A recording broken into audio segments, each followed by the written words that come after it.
Transform Your Pain, a Zen story of healing and resilience. In the mountains where the mist embraced the ancient pines, there lived a potter whose hands created the most beautiful vessels in the kingdom. But one day, those same hands trembled before a loss that seemed to shatter him from within. This is the story of Kenji, a master craftsman who discovered that pain, like clay beneath the potter's hands, can be molded, transformed, and turned into something of profound beauty. Through 8 encounters with an enigmatic Zen monk, Kenji would learn that suffering is not the end of the path, but the doorway to a deeper understanding of life. If you've ever felt broken by pain, if you've sought meaning in suffering, or longed to find peace amid the storm, this story is for you. For just as the lotus rises immaculate from the mud, we too can bloom from our deepest wounds. Join Kenji on his journey of transformation, where each chapter reveals an ancient lesson on how to turn pain into wisdom, suffering into compassion, and tears into the seeds of a new dawn. Chapter 1. The Broken Vessel. Kenji's workshop had remained silent for 3 moons. The potter's wheels, once spinning from dawn till dusk, now stood still beneath a thin layer of dust. The walls, stained by years of clay and ash, seemed to whisper memories of brighter times. Kenji looked at his hands, those hands that had shaped 1,000 vessels, that had given form to earth with the skill of one who converses with the elements. Now they felt empty, useless. His wife, Yuki, had left this world like morning mist, without warning, leaving only her absence behind. One afternoon, as he gazed at one of the last pots they had made together, his fingers brushed it, and it fell to the ground, shattering into countless fragments. Kenji knelt among the pieces, and for the first time in 3 months, he wept. He did not hear the monk approaching. "The fragments tell a story too," said a calm voice. Kenji looked up. Before him stood an old monk in gray robes, observing the broken ceramic with curiosity, not pity.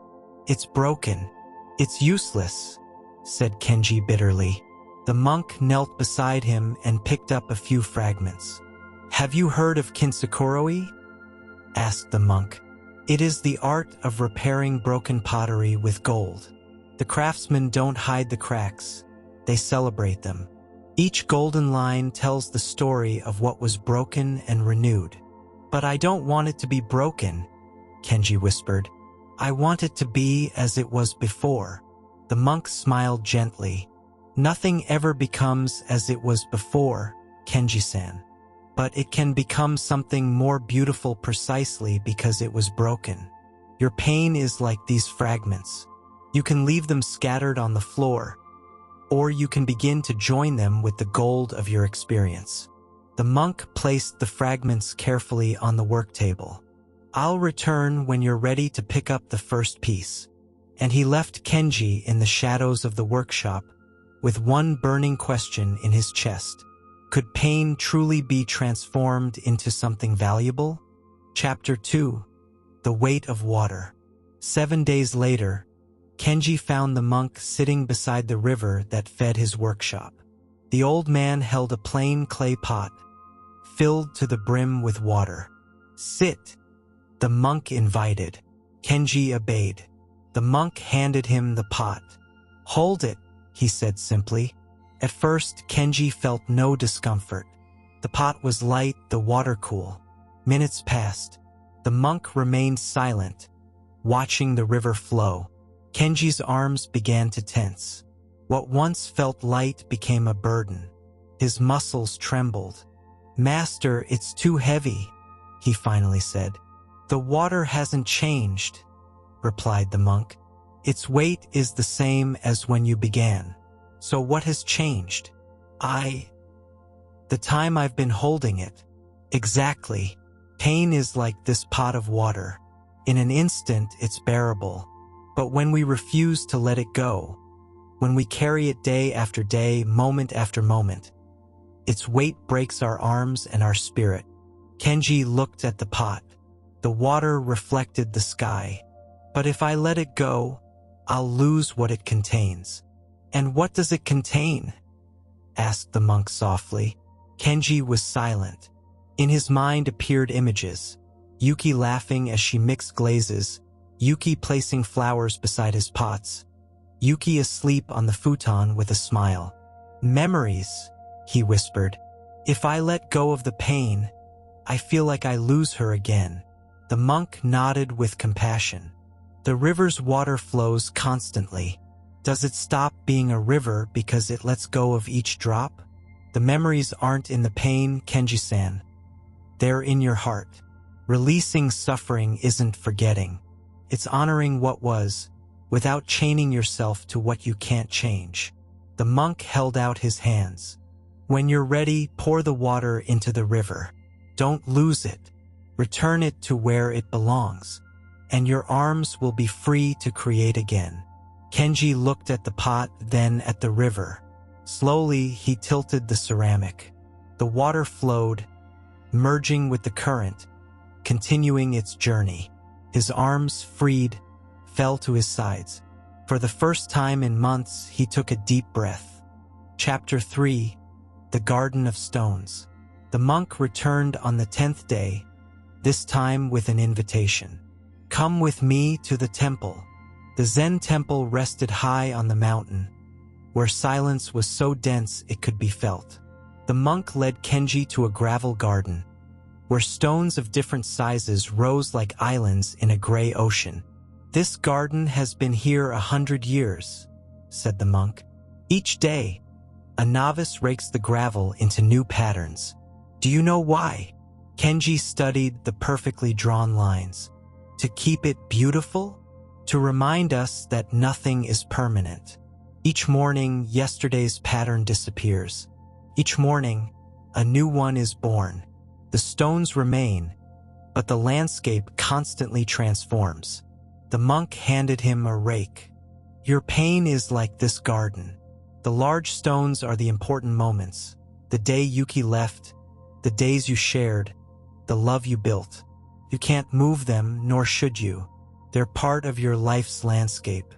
But the gravel is your thoughts, your emotions, how you choose to shape yourself around those stones each day. Kenji looked at the rake in his hands. I don't know what pattern to make. You don't know yet, but each day you'll decide how to rake around your stones.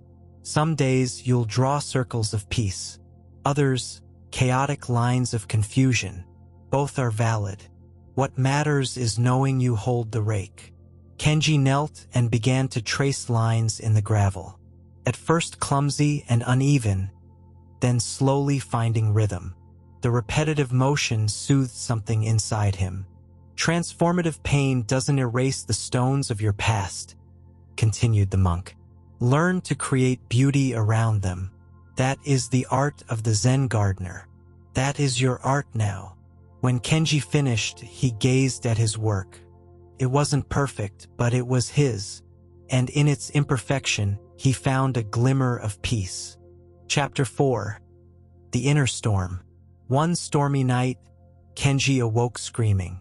Lightning flashed through the workshop, each flash bringing back the image of Yuki's final day. Rage, sorrow, and helplessness crashed within him like furious waves. Without thinking, he walked through the rain to the temple, where he found the monk sitting under the eaves, watching the storm. I can't take this anymore, Kenji shouted over the thunder. You said I could transform it, but it's only getting worse. Every night is torture. The pain won't leave. The monk didn't flinch. He pointed to the storm. What do you see? A storm. Chaos. Destruction. Look deeper. Kenji, breathing heavily, looked again. Lightning struck the mountains. Rain battered the earth. Wind bent the bamboo. Do you try to stop the storm? Asked the monk. That would be impossible. Exactly. Yet here you are, shouting at your own inner storm, demanding that it cease. Kenji-san, emotions are like weather. You don't control them, They come, do their work, and pass. Resisting them is like standing before a hurricane and ordering it to stop. Kenji's legs weakened.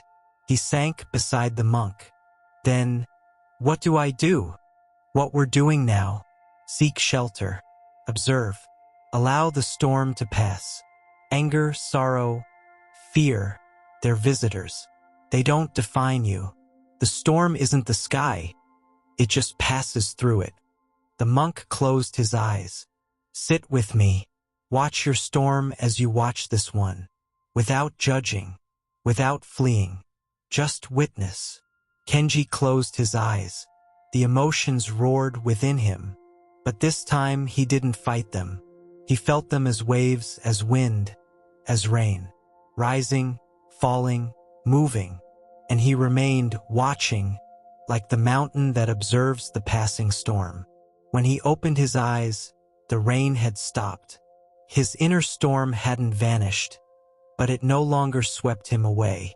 Storms purify, whispered the monk. They wash away the old so the new can grow. Don't fear your pain, Kenji-san. Let it do its work. Chapter 5. The Seed in the Crack. Weeks later, Kenji had returned to his workshop. He wasn't creating yet, but he was cleaning, arranging, preparing. The monk appeared one morning with empty hands and a curious smile. Come, I want to show you something. He led him to the ruins of an old temple on the mountain. Amid the crumbled stones and cracked walls, a cherry tree was growing. Its roots had found their way through the fractures, and now it bloomed gloriously, branches heavy with pink flowers. This temple was destroyed by an earthquake 50 years ago, explained the monk. A seed fell into a crack. Instead of seeing the damage as an obstacle, the seed used it as home. The cracks gave it space for roots. The ruins gave it shelter. And now, it's the most beautiful tree I've ever seen, said Kenji, amazed. Your heart has cracks now, Kenji-san, and it is precisely in those cracks that the most extraordinary seeds can grow. Deep compassion for others who suffer, gratitude for what you had, wisdom about life's fragility and beauty. The monk touched the tree's trunk. This tree doesn't exist despite the ruins. It exists because of them. Your transformation doesn't happen despite pain, but through it. The cracks in your heart aren't flaws. They're where the light enters. Kenji approached the tree. A blossom fell into his hand. He studied it. Perfect, fragile, ephemeral. What seed should I plant in my cracks? He asked. They're already there, the monk said. Pain has buried them. They only need your attention and patience. Water them with acceptance. Give them light through your willingness to live. And one day, without realizing, they'll bloom. Kenji placed the cherry blossom in his pocket. For the first time, he saw his wounds not as an end. Chapter 6. The Mirror of the Lake. Summer arrived, and with it came a fragile calm within Kenji. He was working clay again, though his creations were different now, simpler, more honest. The monk visited and suggested a walk to the mountain lake. The lake was a perfect mirror. The sky, the clouds, and the mountain peaks were reflected so clearly it was hard to tell where the world ended and its reflection began. What do you see? Asked the monk. Beauty, serenity, Kenji replied. The monk picked up a stone and threw it into the lake. Ripples shattered the reflection, distorting the perfect image. But after a while, the water returned to stillness, and the reflection reappeared. This is the work of transforming pain, said the monk. Your mind is like this lake. When calm, it reflects clearly.